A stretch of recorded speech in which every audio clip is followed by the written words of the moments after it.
welcome to Casual Friday. So I have a couple of projects to share with you, a new book, and then I'm going to take you on a road trip. So let's get started. I'm recording this very early in the week. I just finished my Technique Tuesday video, which is a nice segue to the projects that I want to share with you. Most of the past few days have been spent knitting hats for Tuesday's video, which was on hat improvisation, how to knit a hat from stash yarn that is of any yarn weight and be able to knit a hat in any size. And so for that video, I knit 3 different hats. I knit this hat with a variegated super bulky yarn, and I'm always amazed. I don't knit hats very often with super bulky yarn. I know when I knit with worsted weight yarn that if I have a 4-ounce skein of yarn rather than a 100-gram skein, I can actually get 2 adult-size hats out of that skein of yarn. But most yarn comes in 100-gram increments. So I know that there's plenty of yarn in a 100-gram skein of worsted weight yarn to not only knit a hat, but to make sort of adjustments if you want to make it slouchy, make it longer, or create extra long ribbing, or make a pom-pom to go on it. You'll have plenty of yarn in a 100-gram ball. But when I was buying some yarn, in the super bulky yarn to make this hat, I wasn't sure how much yarn it would take, and they actually had a hat on display that had a pom-pom on it, and she told me that it took 100 grams of the yarn and there was enough for the pom-pom. So I thought that was amazing. So I ended up weighing this hat. This is a basic adult size beanie, and it took just over 50 grams. So it took about 55 grams of yarn. So I thought that was really interesting. That it seems to take about the same amount of yarn in terms of weight to knit an adult hat, regardless of the yarn weight. So that was an interesting thing I learned from doing that video. The other thing I learned was I bought a new set of pom-pom makers, because the set I have are these rings. They're like donuts, and you have to thread the yarn, like a ton of yarn, and you have to thread it, go around and around and around and around the donut. It's a real pain in the rear. And someone in my knitting group had bought these kind of I'll show you what they're like. So it's the set of 4 pom-pom makers. Clover makes what I imagine is a nice set. I don't make pom-poms very often, so I bought a cheap knockoff set, which I can tell are very, very cheap. But what these do, if I can do this, so these open up, and so you wind the yarn, wind and wind and wind, but you can just wrap it from the ball, because this half is open. So you do half of the pom-pom, then you close it, and then you open up the other half, and then you do that, and then you put them together, and you run the thread around the outside like you would for any other pom-pom maker, tie them, and then cut it, and then you make a big pom-pom. So this set came with 4 different sizes. And the pom-pom set that I had before, the ones with the donut rings, I think the largest pom-pom it makes is a 3-inch pom-pom. And so this one this is the size number 3. This is there's small, medium, large, and extra large. So this would be large. So I saw the extra large, and I saw how much yarn I had left from the skein that I used to make this hat. And I made this enormous pom-pom, and I didn't weigh the hat ahead of time to see how much yarn I had used. I thought that I would just keep making the pom-pom until I ran out of yarn, and I never did quite run out of yarn. I made this enormous pom-pom, and then I realized how heavy this is. The hat weighs about 55 grams, and this pom-pom weighs about 33, and I think I could attach it if I threaded these 2 strands through the crown of the hat, and then put a button inside and tied it around the button. It's just so heavy. It was never something that I ever considered, was how much a pom-pom could weigh. So I think if I were going to do this again, I would have done the smaller size. I think this is like a 4-inch pom-pom. But anyway, I thought that was something interesting to learn, that 100 grams is always going to be enough for a hat. One of the other hats that I knit was just a little child size. And so each of these hats I've used a different kind of ribbing, and I used a different cast on method.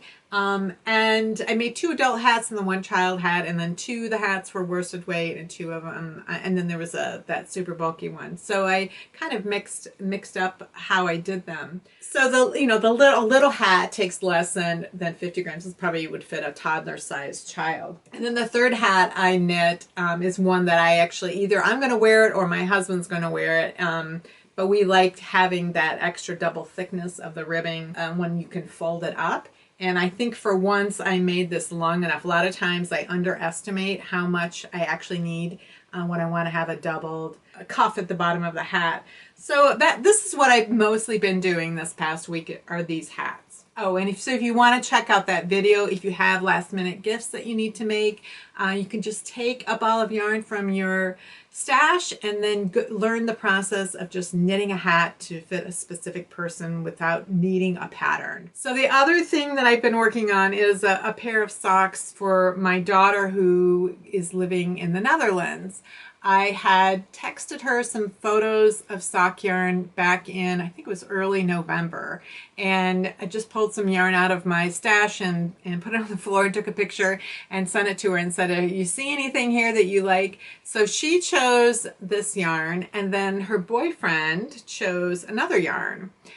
So the 2 of them are currently in the United States. They're on the West Coast right now. We're going to be seeing them over the holidays. So I'm hoping to have the socks finished for my daughter, and then I can measure Sam's feet and get started on his socks. This is a Cascade. This is Heritage Prints. It's Heritage 150. So it's a little bit thicker sock yarn. It's like a sport weight. So it goes much faster.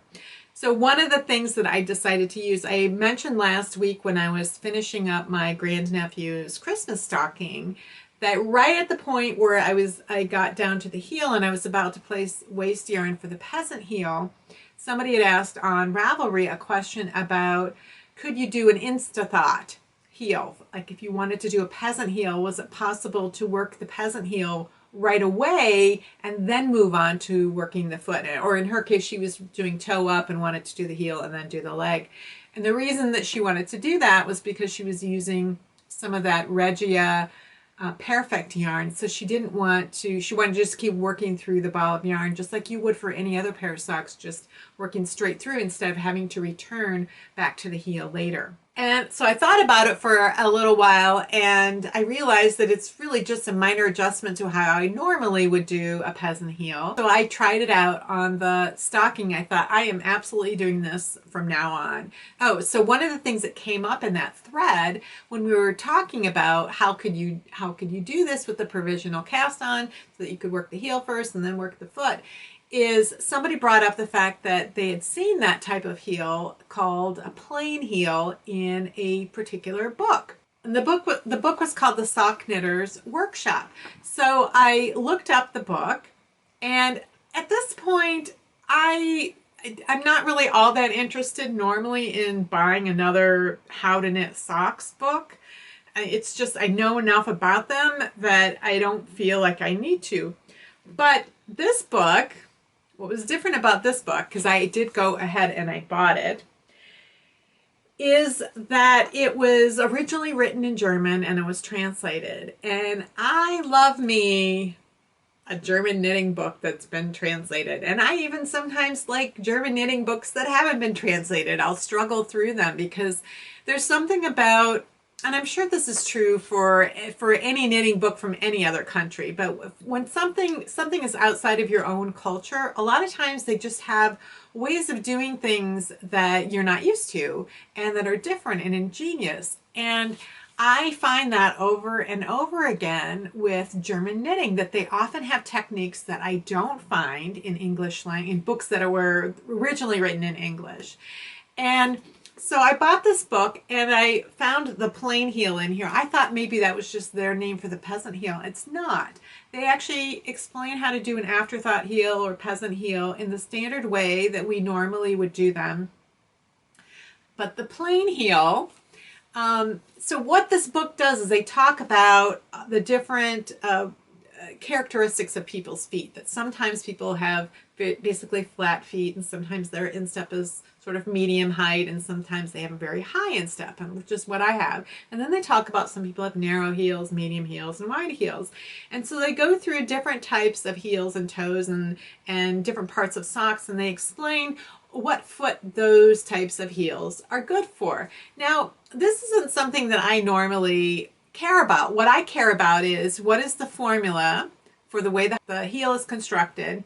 What type of heel does this fit naturally? And then I want to know, how do I modify it so that I can wear it? Because I don't have flat feet. I have a very tall instep. So I want to know, what is the original construction method? And then I want to know, how do you modify it to get a good fit? Rather than saying, well, that heel is for people with that kind of feet, and this heel is for people with those kind of feet. I would rather make things more universal.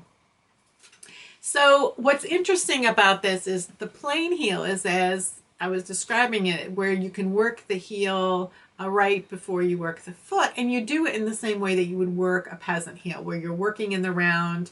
You're working in the round from this point right here, where the heel and the leg are meeting, and you're knitting toward this point of the heel. So you're knitting it the same way, but the way that they have you set it up is so that it will fit somebody who has a higher instep.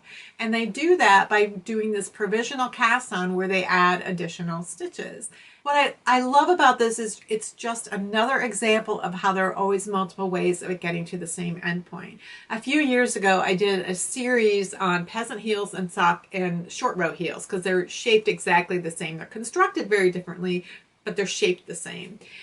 I wanted to figure out a way to modify socks so that if you had a higher instep, you could make certain adjustments and make a short row heel or a peasant heel fit. And so I figured out a few different ways of making that happen. And what this is just one additional way. It's very similar in concept, and yet it's completely different, and it all makes sense to me, but it was just a really cool revelation. So I'm really excited to look at what else that they've got going on in this book. I'm going to take it with me for the holidays, and I think it'll be good reading for me. So it's the Sock Knitter's Workshop, and it's by, I'm going to say, Eva Jostes and Stephanie van der Linden. Again, it was a book that was originally written in German that's been translated to English, and I'll leave a link down below as well.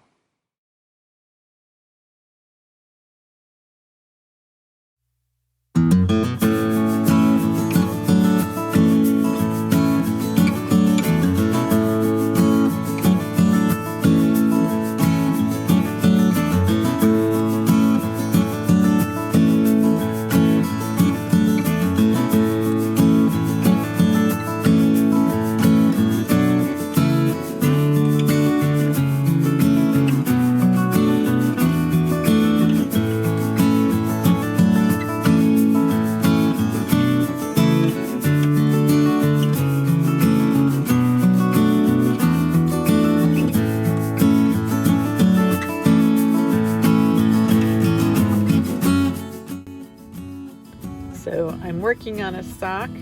I've taken off my fingerless mitts because I'm warm enough, but I do have my blanket on my lap.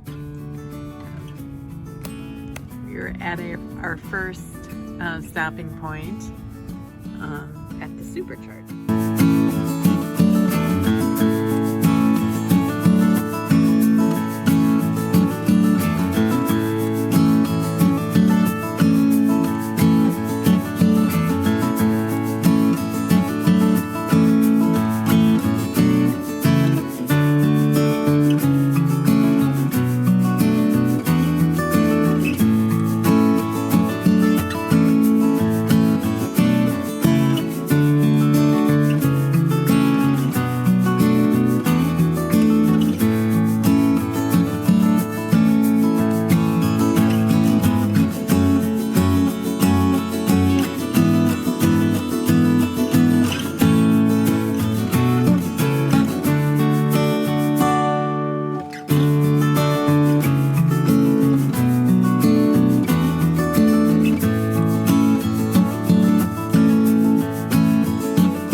that's it for this week's Casual Friday. If you have any comments or questions about today's video or suggestions for videos you'd like to see in the future, you can leave those down in the comments below or join the discussion in my Ravelry group, Rocks. Thanks for watching, and I'll see you next week.